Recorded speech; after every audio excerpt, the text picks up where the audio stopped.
Beaded Dresses Mystery. Princesses of Chadwick Castle, Adventure Book 2. Emma Wright. Illustrations by assorted artists whose works have entered the public domain. To them the world owes a thank you. To the one true artist, thank you for not making the world just shades of grey. Dedication. To every girl who believes she can be a princess. Copyright 2014 by Emma Wright. All rights reserved. Beaded Dresses Mystery. If you think it's fun to get caught red-handed by your lady-in-waiting, you can bet it isn't, especially since Miss Stencil caught us with our foreheads pressed to the freezing bedroom floor. Who'd have thought Miss Stencil had heard us? We hadn't so much as made a peep when we slid off the bed. We hoped to find out about the clip-clopping outside our bedroom, but now we had more to worry about aside from the mystery of the pink shoes. Even though Belle and I were princesses, Miss Stencil has complete authority to discipline us. Our Queen Mother didn't have time to waste with 10- and 12-year-old girls like us. "I cannot imagine," Miss Stencil began, "what excuse you might have for disregarding my orders. Sleep time is sleep time." She pulled my arm and I followed her back to my massive 4-poster bed. She pointed at the pillows and said, "Shut your eyes now, and tomorrow you both will face the music for your defiance." Belle timidly trudged closely behind me. Without another word, Miss Stencil spun on her heels and returned to her bed in the corner. No doubt she was livid. Belle and I lay very still under the goose-down blanket, and we must have dozed off, because before we knew it, Sarah, our maidservant, drew the drapes aside and the sunshine swept into my bedroom. I glanced at Miss Stencil's bed, but she was no longer there. Only her red Bible sat on her bed. Perhaps she was already building a case against us with Mother. At breakfast, Belle and I wolfed down our buttered and marmalade toasts. Breakfast didn't taste as delicious as it usually did. Even the fresh fruit lost its fragrance. We might as well have tasted stale bread. Neither of our ladies-in-waiting turned up, and Belle and I ate silently, awaiting the inevitable. When violin lessons, taught by Monsieur Montaigne, started, Miss Stencil still hadn't turned up to deliver our punishment. Belle and I discussed the matter during our snack break before art lessons. "Did you hear what Cook said this morning?" Belle whispered. "How come Belle always gets the juicy news?" "What? We're going to be boiled with the lobsters?" "Ha, no, silly. I was hiding in the hallway and Sarah flagged Cook down to chat with her, but Cook waved her off. 'No time,' she said. Cook complained that she was tired since she had to prepare more food with the many guests we've been having." "Guests? Anything else?" I asked. Belle clutched my arm. "The cleaning maids complain about working to the bone. But who are these guests? I bet they're staying in those bedrooms down the hall from ours." She nodded vigorously, her eyes wide. She'd only returned to her room that morning to change and had not been back there today. "If we ask too many questions," I said, "we're going to be chopped liver, princess or no princess. I have never seen Miss Stencil so mad. She values her sleep, and we interrupted her cycle. We'd better lie low." "I have an idea." But before Belle could tell me more, our art teacher, Madame Bertha, with her folds of grey skirt, waltzed in. "Why are the easels still in the corner?" She spoke in that high-pitched tone of hers, as if someone was pinching her nose. Her eyes scanned the room, looking for the maidservant who helped in the class. Liliana hadn't turned up for classroom duty that day. This was odd. Belle and I rushed to lift the easels, but Madame Bertha screamed, "Not for princesses to carry furniture!" She stormed out of the classroom just like that. "Why is everyone so upset these days?" Belle asked. I could tell she was afraid. Her lips quivered slightly. I shrugged. 2 manservants breezed in and set up the easels, and everything went like clockwork. But at the end of class, Mother, the Queen of Chadwick, flowed into our classroom with her royal tiara gleaming and her flouncy brocade dress swishing when she walked. Her ladies lifted her train as she swayed in.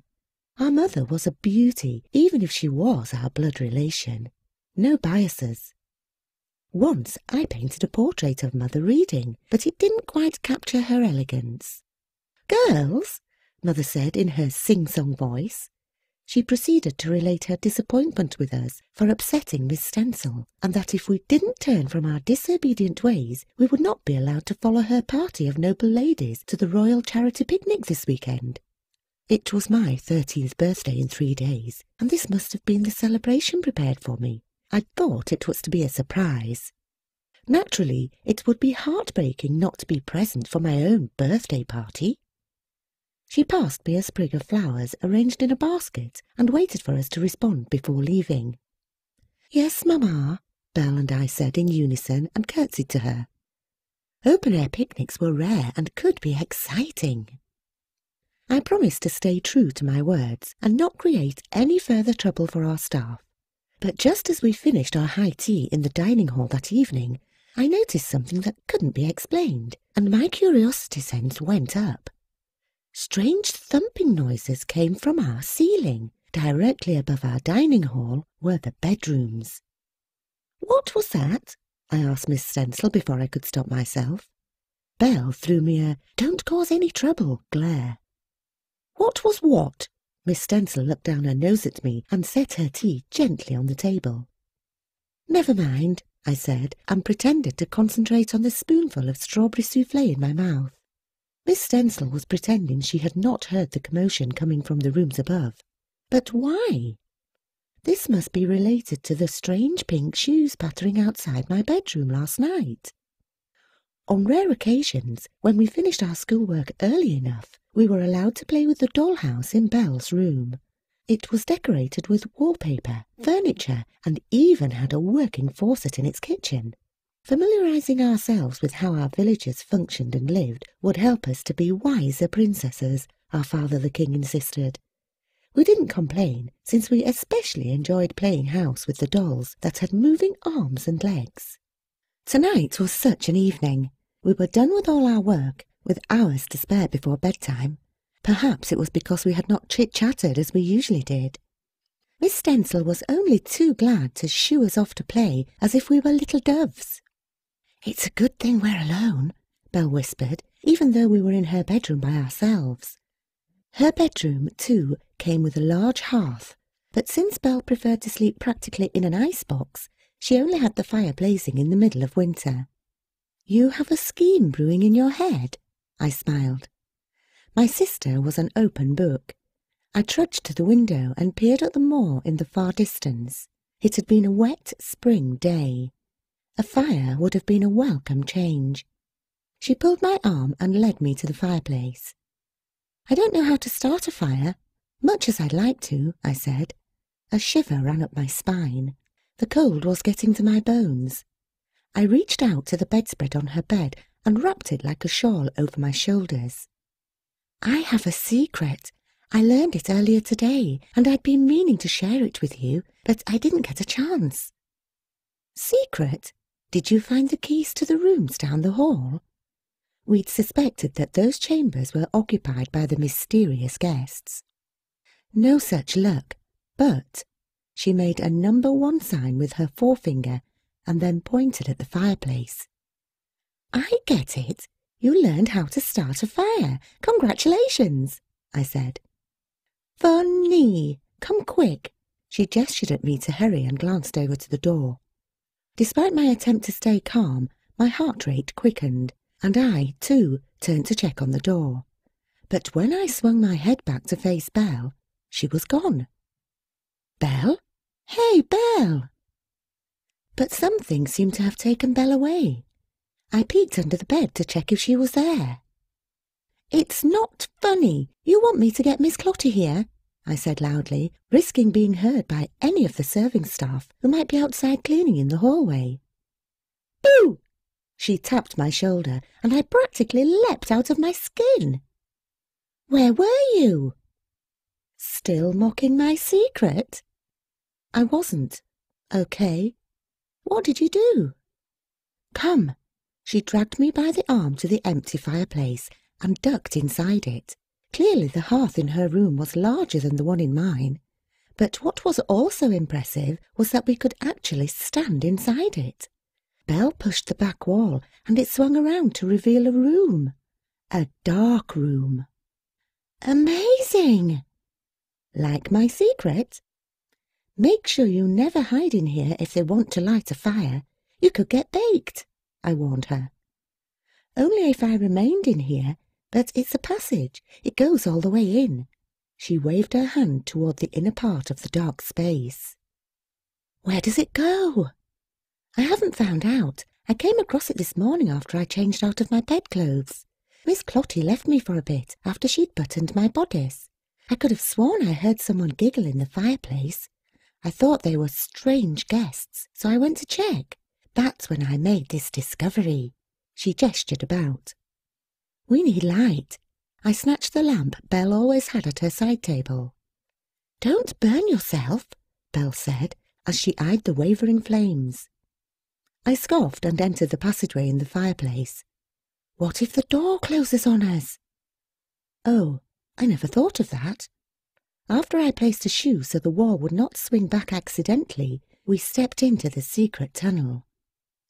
Make sure we don't talk, Belle said, as she tugged my sleeve. If I could hear whoever was in the next room, they'd sure hear us in this passage. She was right. Even our whispery voices made an echoic sound. Do you think this will lead us to the room next door?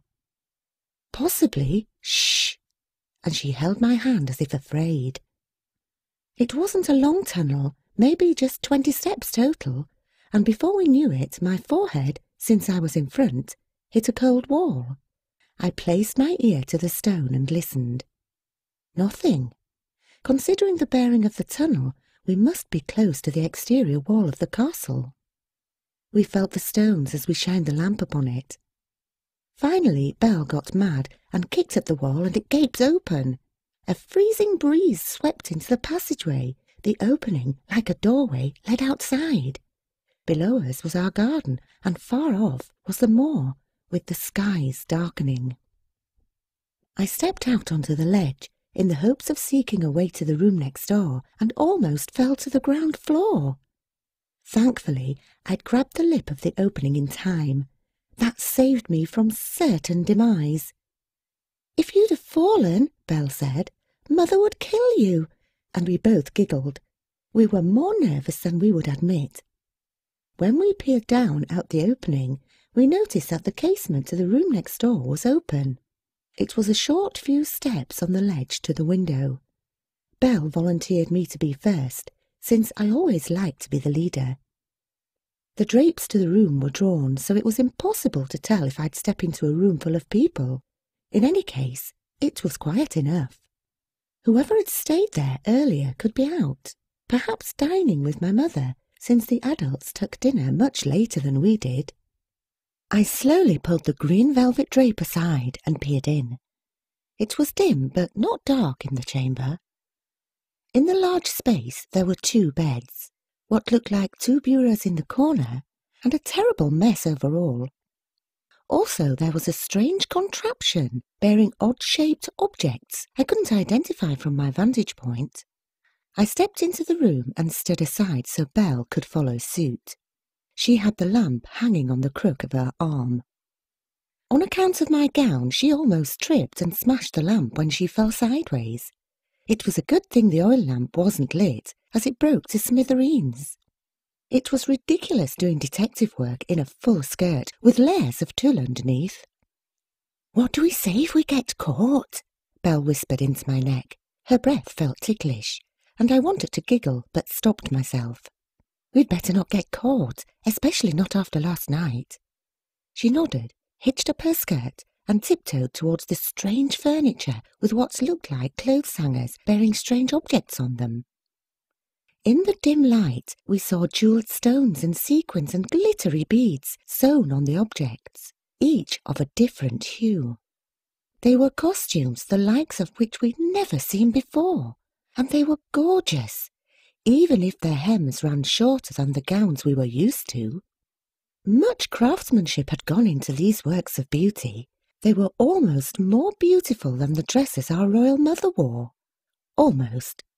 And they must have taken special skills to sew them. But who were these beaded dresses for? They reminded me of the work of another artist I had seen but not yet studied, a man named Degas, who painted girls dancing. There, at the bottom of the hanging clothes, was a row of pink satin shoes carelessly thrown onto pink lace. There were easily a dozen pairs of these shoes with box-shaped toes, each exquisitely beaded with pearls and diamonds. I slipped off my own slippers to try on a pair, but they were uncomfortable, so I flicked them off. "What are these?" I asked, knowing full well Belle would have the answers. That was when we heard it. Footsteps and voices laughing right outside the bedroom door. Whoever was staying here had returned, perhaps from dinner. If we rushed to the window to make our escape, we would surely plunge to the ground in our haste. Where to hide? Belle's eyes showed fear. I spread the beaded dresses aside and noticed we could hide behind them if we stayed perfectly still. In no time the guests had unlocked the door with a loud click. Would the guests notice the smashed oil lamp on the floor? But they must carry candles, as the room lit up as they entered. One of the hangers swung back and forth as we shoved the clothes back to cover the gap we stepped through. We hoped no one would notice the swinging hanger as we hid behind them. The bed creaked, as if someone had sat on it. We peeked through the gaps in the clothes. There were 3 ladies in the room. "The Princess Elle will be so surprised for her birthday," one said. She sounded foreign. My ears perked up and I glanced at Belle. "The High Queen warned Mistress we must not breathe a word to the girls. They are such curious creatures. It's maddening keeping our stay a secret. It's a wonder they haven't heard our rehearsals," another voice said. "And talking of rehearsals, we'd better get dressed or we'll be late. And you know how Mistress hates it when one of us is late for the dress rehearsal. It's the last few before the grand performance. It would be a shame if the girls found out and are not pleasantly surprised when they come this Saturday." "I know. The Queen has gone through so much trouble to make this special. Let's hurry." And their feet pattered toward the hanging beaded dresses. Belle and I held our breaths. Belle's fingers dug into my arm. My eyes smarted with tears, trying to force their way out of my eyelids. What if they picked the dresses that were directly hiding us? We'd be discovered for sure. And Mother would be so disappointed we'd heard about the surprise performance she'd put together for my birthday. Her heart could be broken because of me. But was the performance the reason why the servants have been overworked? Was that why Mother had overspent? This surprise celebration must have cost more than the elaborate picnics. I held my breath some more, waiting to be caught hiding. Still, my mind worried that my birthday surprise had been the cause of all the trouble. Or was there something else going on? The footsteps approached us ever so clearly, their heels clicking on the tiled bedroom floor. The adventure and mystery continues in The Princesses of Chadwick Castl Adventure Book 3, The Lady with the Circlet. Check out Book 3 and other Emma Wright's book series on Amazon and other major retailers.